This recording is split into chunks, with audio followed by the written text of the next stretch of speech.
Zdravo ljudi, danas ću raditi trening za ruke. Trening za ruke izgleda tako da ću odraditi biceps i triceps u super seriji. Odradit ću 3 do 4 super serije. Trening traje od prilike pola sata do 45 minuta jer sve više je previše. To su mali mišići, male mišićne skupine, tako da ne treba previše oko njih raditi velike treninge, opterećenja i sl. Bitno je dovesti što više krvi u taj mišić. Možda u početku s manje kila, a sve ostalo poslije ide od 10 pa nadalje ponavljanja. Zašto? Zato što uz trening za leđa biceps osjeti veliku kilažu i osjeti stres, te ga nije potrebno mrcvariti prilikom treninga ruku. Što ja uradim? Prilikom treninga ruku odradim intenzivno i bez pauza, eventualno minutu između super serija. Odraditi ću 3 do 4 vježbe za triceps, glavne po meni, te ću odraditi puno više vježbi za biceps, ali u isto serija kao za triceps. Znači mijenjat ću stalno vježbe za biceps, odradit ću samo po jednu seriju vježbi za biceps. Naprimjer, jedna serija hammer curlsa, jedna serija squat curlsa, jedna serija dumbbell curlsa na kosoj klupi, tako da vam mogu pokazati što više vježbi za taj mišić, jer mnogo pitanja dolazi kako da povećam biceps, kako da napravim pik, vrh na bicepsu, kako da izdužim biceps. Sve su to neke laičke izreke koje možda i nisu istinite za produžiti biceps. To je više genetika, ali sa vježbama može dovesti do određene mjere da se to poveća. Tako da nadam se da ću vam pokazati dovoljno. To bi bilo to, idemo sada trenirati, idem se presvući, idem popiti svoj pre-workout, pa se vidimo na treningu.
mijenjan super set. Znači možete uzeti minutu do 2 odmora da krv uradi svoje, da dođe u mišić. Malo ga opustite i onda krećete na drugi super set.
Minuta do 3 odmora ovaj put.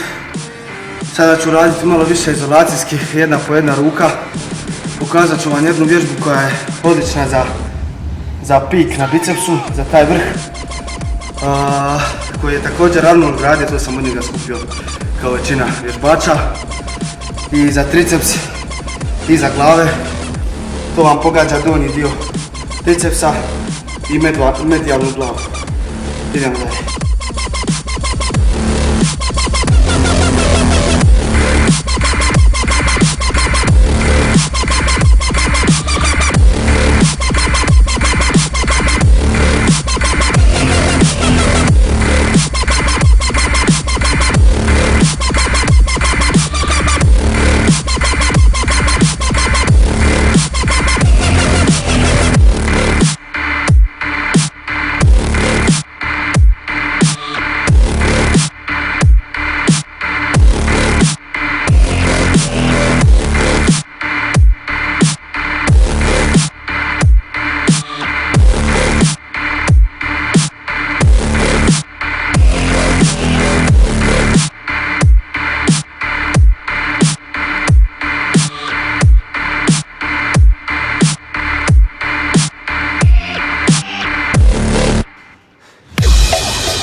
Ova vježba brachialis, pregib za biceps i podlakticu je po meni jedna veoma važna vježba. Dosta vam pogađa ovaj dio podlaktice koji ulazi u brachialis, mišić koji se nalazi između bicepsa i tricepsa. On bi trebao davati neku širinu ruke, ajmo reći laički, gura biceps vamo i triceps vamo. Prilikom poze side triceps on dolazi do izražaja i daje vam tu neku moć, snagu.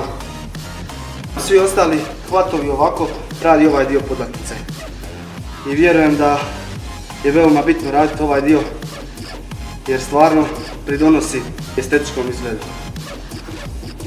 Na primjer Phil Heath ima taj dio veoma jak i kad stane u dupli biceps ili side triceps pomete Kai Greena koji mu je konkurencija, koji nema uopće taj dio zbog genetske mane.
vrijedi isto ko za list.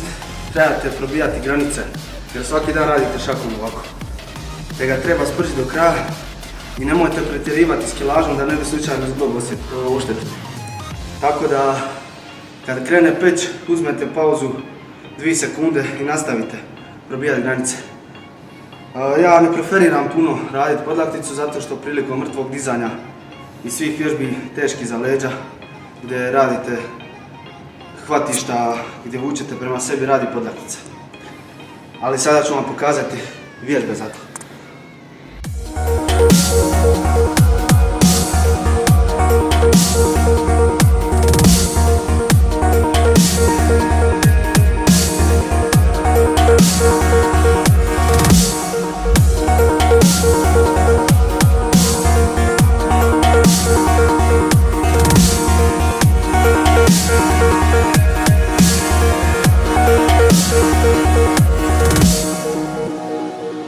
I can't believe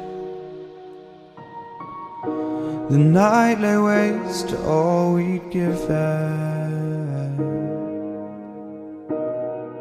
But honestly,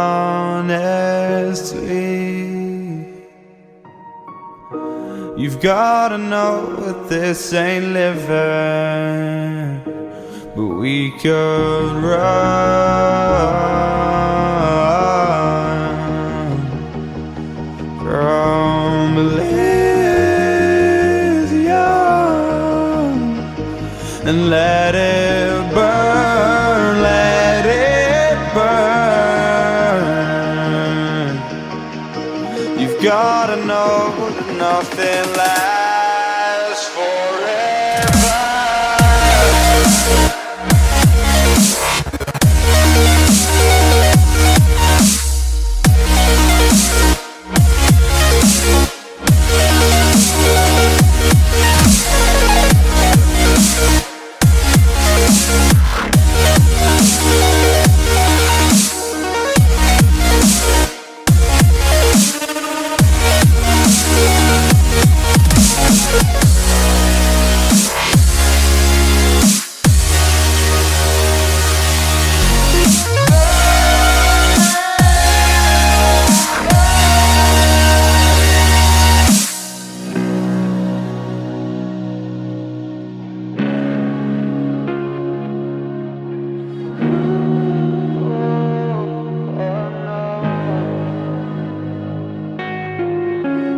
I can't believe myself. I never thought that this would be our end, but it's nothing new. And my lover's honesty, I can push it back down if I have to, if you want me to, 'cause we can run.